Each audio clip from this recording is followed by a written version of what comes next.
In a prior video, I shared how one of the advantages of a small number of communities is that through casual interactions and observations, we have ever growing expectations of our personal and work lives. This also applies to our hobbies, interests, and social interactions. I talked earlier about growing up in Massapequa on Long Island, New York. Another celebrity around my age from Massapequa is Alec Baldwin. In fact, his father was a teacher and coach at my high school. I wasn't surprised to hear that Alec was on the board of the New York Philharmonic and that he has a culture related podcast called Here's the Thing. Experience and common sense tell me that Alec is a better dramatic and comedic actor through this non acting work that he does. A desire for personal growth is one of the reasons why many successful people make a conscious effort to have more sophisticated tastes and interests, or to have a greater understanding of their current tastes and interests. This can be with food, drink, entertainment, visual arts, music, hobbies, and even sports. My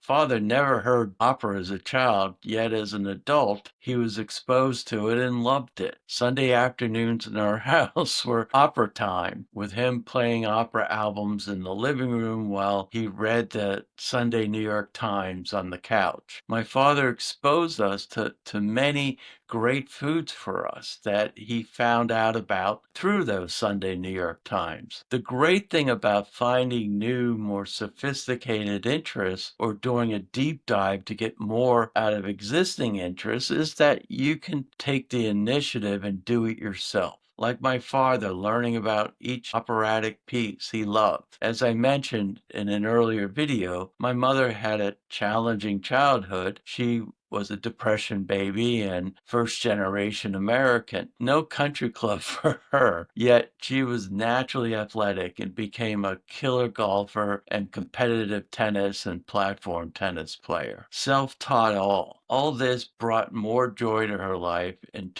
to her husband's and her children's lives. You see, having joy in your life helps you bring joy to other people's lives. Oh, and my mother also loved going to the opera. My parents would go to the dress rehearsals for these operas because they were far cheaper, but the audience also were in dress rehearsal mode. Social media is the greatest tool for each of us to be on a path of continuous self improvement and self growth. But you know this. After all, you're an active member of our Money Balance Joy group. There are tons of free groups on the school platform. There are tons of YouTube videos on every interest, hobby, and sport imaginable. There are tons of helpful Instagram posters to follow, like me, and there are tons of Google searches you can make for a deeper understanding of ways in which you can grow. There are books like My Money Balance Joy, Improving Your Life Story, and online coaching programs.